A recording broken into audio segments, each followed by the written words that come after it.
As I constantly said in the run-up to the election and post the election, and made very, very clear to point out, there is a huge difference between the past, Conservative government that had no interest in talking, in speaking to Europe. Indeed, you may remember that quote that came out from, I think it was from the EU, who had been said to them from at that time, the Boris Johnson government, that they weren't interested in speaking to the EU until 2022. And how they treated the EU was, as I've often said, how I criticized, how many right wingers seem to sort of treat China. You just pretend that China doesn't exist, and you can just put them back in a box, and it's fine.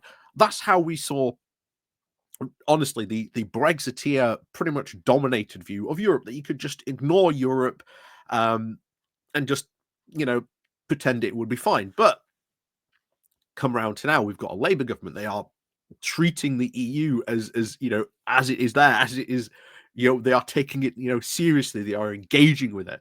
This is exactly what we hoped for. We are now seeing this massive sort of security crisis. Could you imagine for a second how maybe that past Conservative government might be approaching this crisis with that mindset that they had had? I keep on saying it again and again. One of the big positives about changing over to this government was that you would get a lot more sensible people in the room. Adults now, are back in charge. Politics, oh, I said politics at the time might get a bit boring, but at least we would have competence, and that is what we are seeing. And that is good, especially in and around this. However, one thing that I noted very recently in some other videos was that there had been an attempt by Conservatives to sort of say to other Conservatives, yeah, our whole thing around Europe, given this whole security crisis, it now has to end. Like we have to end our, as it said here, neurosis about Europe, and start engaging with it more. And as we said, and we're also going to see here a call to re-enter the single market. Two Conservatives from a Conservative website, being ConservativeHome. Now, of course, the comments below did not, of course, take this well. Because the Conservatives are still, or at least their audience is still very, very much in that mindset of at least not wanting to reverse Brexit yet, or rethink that Brexit position yet. That's still at least a bit clear, but it's not 100% as it used to be. There has clearly been some changes. Like I say, not all the comments are against calling that out. So it's again. I said it once before, and I'll say it again. There will come a time where you see the Conservatives completely 180 their view on Europe and even Brexit. Are we there yet? Not by the looks of it. But stuff like this seems to indicate that there will now be a push, especially with all the current crisis going on you're seeing here. And the reality that the British Conservatives are having to confront, well, our ally, our supposed ally in America is not going to come and help our biggest security issue going on in Europe, which is where we are. Meaning we now have to work more closely with our European partners, which is something they have resisted for a long, long time.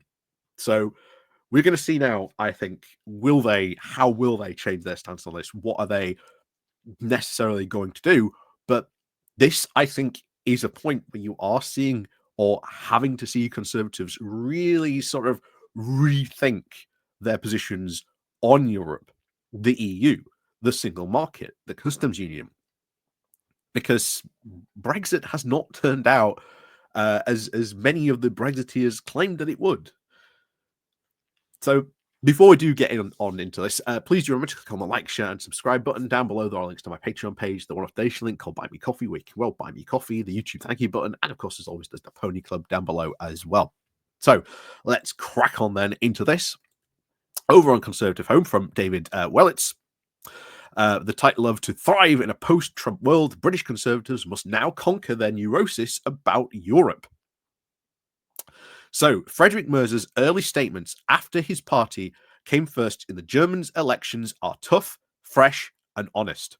He accepts that the election of Donald Trump has created now new threats to Western security, and that Germany has a responsibility to help create new security architecture.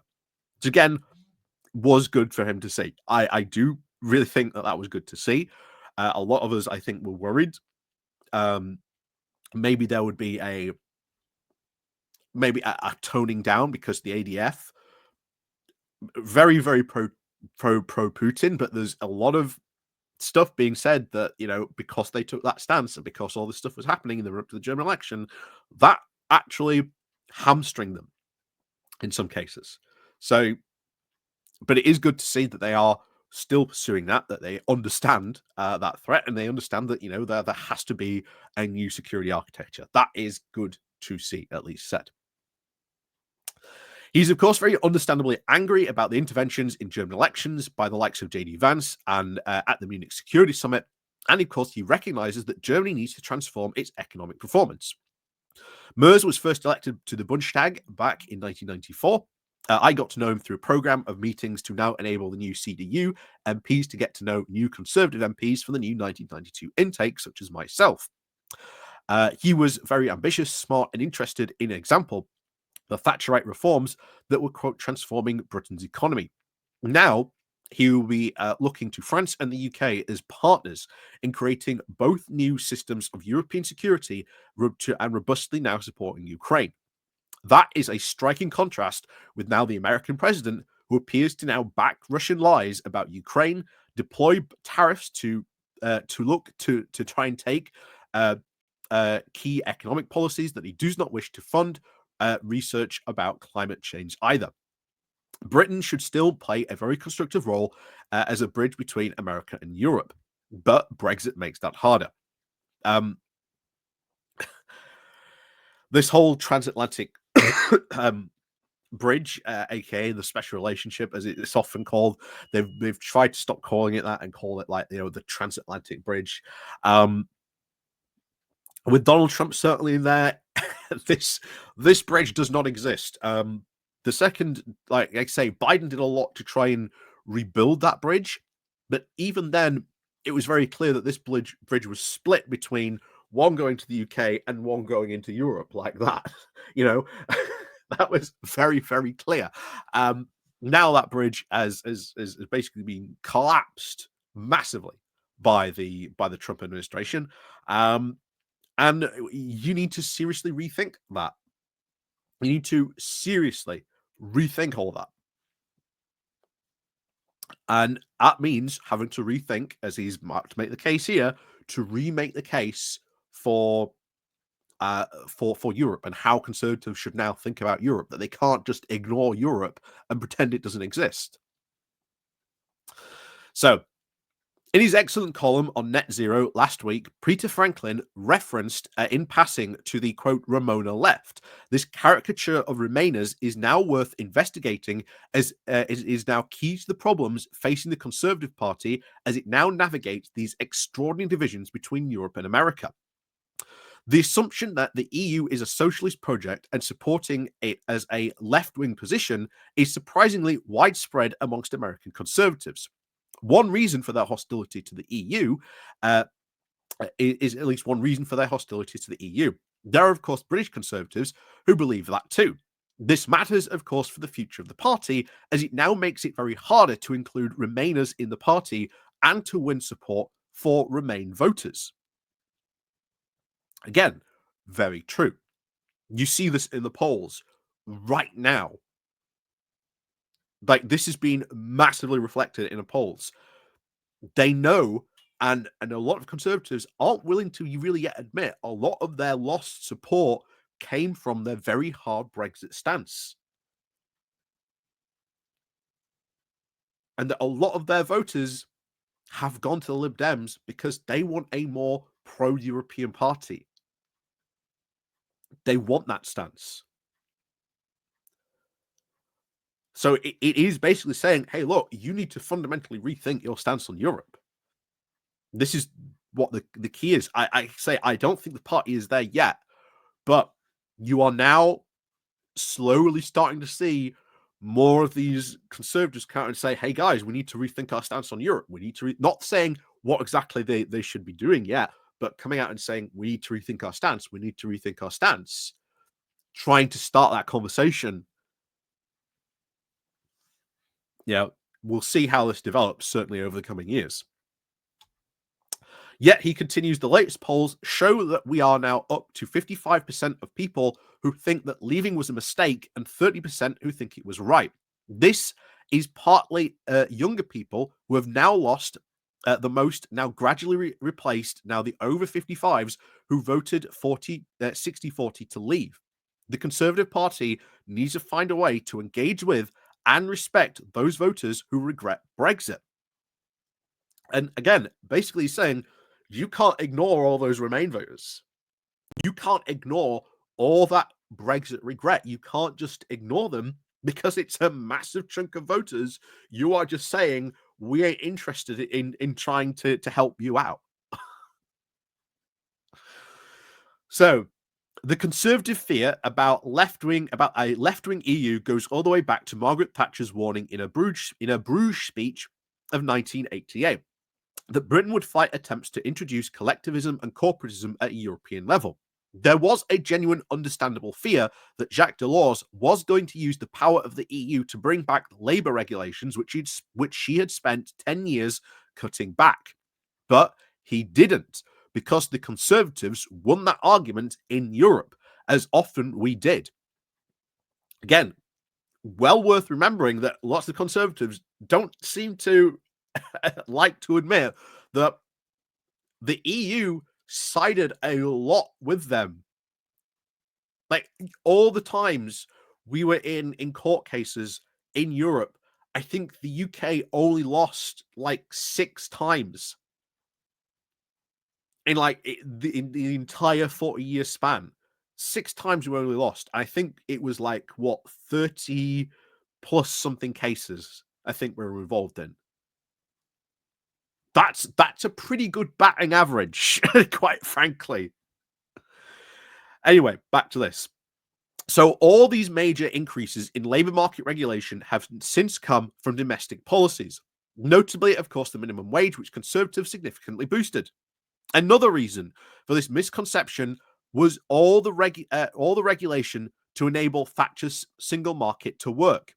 It seemed absurd that there was a European regulation on lawnmower noise, but the alternative was now lots of very different national standards and no capacity to create a single market rewarding now the most efficient producers.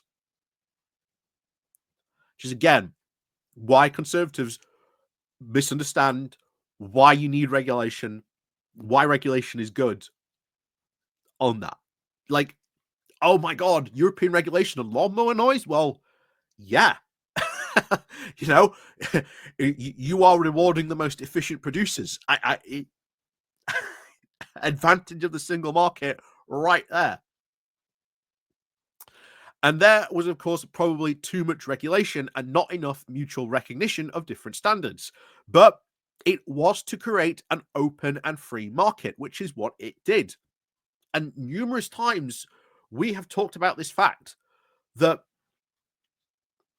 the single market is the one of the biggest markets in the world. And yet these free market fundamentalists who are obsessed with markets and places to do business, for some reason, ignore that because, regulation. But you still have to deal with regulation around the world. And the UK's own regulation that those other markets that we now trade with have to sort of interact with as well. Did they get rid of any regulation? No, they massively resisted it on a big scale. So, I do not think leaving the largest market in the world, designed with rules backed by Mrs. T, is right wing any more than wishing to stay in the market was left wing. If the party can accept that, then it might be able to start rebuilding the Conservative coalition, which included business people, salaried professionals, and people who felt culturally close to our European neighbours. So, again, rebuilding that coalition, rebuilding that voter base, because you've lost a lot of voters over Brexit, your hard stance. And the more we continue on with Brexit, which remember was a Conservative project, always was, always will be, if you continue on with this insanely hard stance where you've now got Labour, again, you can agree, disagree with how Labour is saying this. We're going to sort of improve Brexit. We are going to sort of have a Brexit reset and try and improve that. People want that over whatever it was that the Conservative Party was offering. So they are losing a massive chunk of voters still to this day because of their hard stance on Brexit. So we may now well find ourselves now working far more closely on defence collaboration with our European partners. That will include the Central European countries who are proudly entered the EU, encouraged by successive Tory prime ministers, and were so sorry now to see us leave. We will need to work with them on the most sensitive issue now of national security. That will mean carrying forward NATO's work of standardizing the means of transporting tanks by rail or exact design of artillery shells. It will, over time, seem more and more odd that we cannot accept that we should work together in the single market. And that actually is an insane argument. That actually is an insanely good argument for why you should rejoin the single market. That if you look at all like NATO standardization, all NATO shells are meant to be this caliber of design, so that regardless, everyone makes artillery systems that use that shell. Otherwise, you're producing thousands of different artillery shells. We learnt this lesson massively so in World War not only one and two. The artillery standardization works, and it is better if you standardize your artillery shell. We see this with small arms as well. They're called NATO rounds for a reason. you know, Same for here, transporting tanks by rail. You have to then follow those rules and relations when it comes to NATO so that you can fit in that. Why then can Conservatives then not accept that you should also then be working together in the single market? I've never thought of that argument, but it is kind of a very interesting argument to make on that front. But yeah, I'd be interested to see. What do you think to that argument? Because I've never thought of it from that way, to be honest. But no, interesting take on that. So let's finish this off. So if we look around the world, close partnerships with Merz and Emmanuel Macron do look like do look like common sense. We should not regard them now as ancient enemies plotting to end the nation state or impose socialism. If we are to defend and strengthen Western civilization, a good place to start working is with our European neighbors. And of course, everyone calling this guy a wet, saying that they shouldn't rejoin the single market, when I think that argument in itself kind of true. I mean, we make stuff and we produce stuff to NATO standards. That is regulation. But you don't see Conservatives arguing to abandon NATO standards, all those regulations, to start creating different sized artillery shells. It makes a lot of sense on that.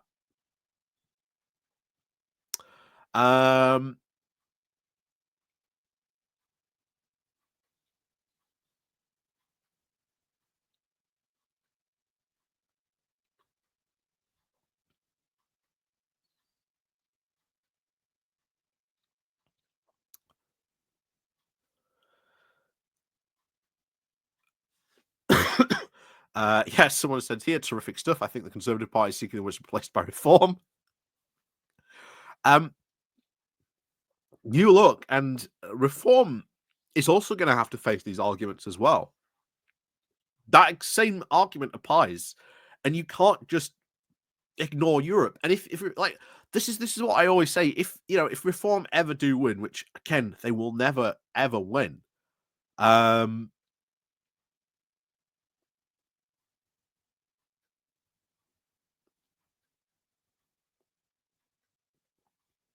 it's gonna be massively having to change all of this. All of their thinking on Europe, and you can tell most of these comments are aghast that he's even suggested the idea of single market, that he's made the argument. But I kind of think he's right. If you are producing stuff to NATO standards, rules, and regulations, why then is it so ridiculous to not work with them in the single market as well? It's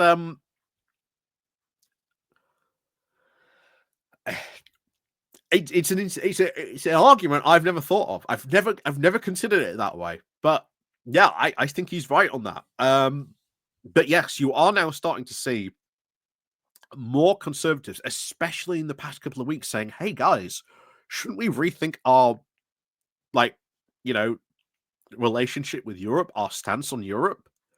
Not admittedly, that article did say we should rejoin the single market custom, like single market, but you are starting to see a lot more conservatives advocating now there needs to be a rethink of our stance on Europe.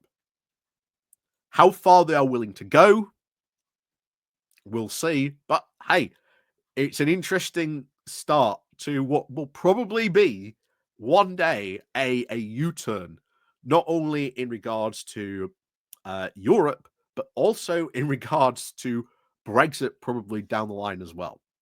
And maybe this is where it starts, that you've got now more conservatives feeling very, very more open, a lot more willing to, shall we say, put their heads above the parapet and openly argue for a more pro-European stance from the conservatives. So interesting times indeed. Let me know what you think to this, because there have been a lot. There have been a lot of articles, obviously for obvious reasons in the wake of everything that's going on around the world, on this. But yeah, interesting times indeed we do live in. So as always, thank you very much for watching, and of course, as always, we'll see you all next time.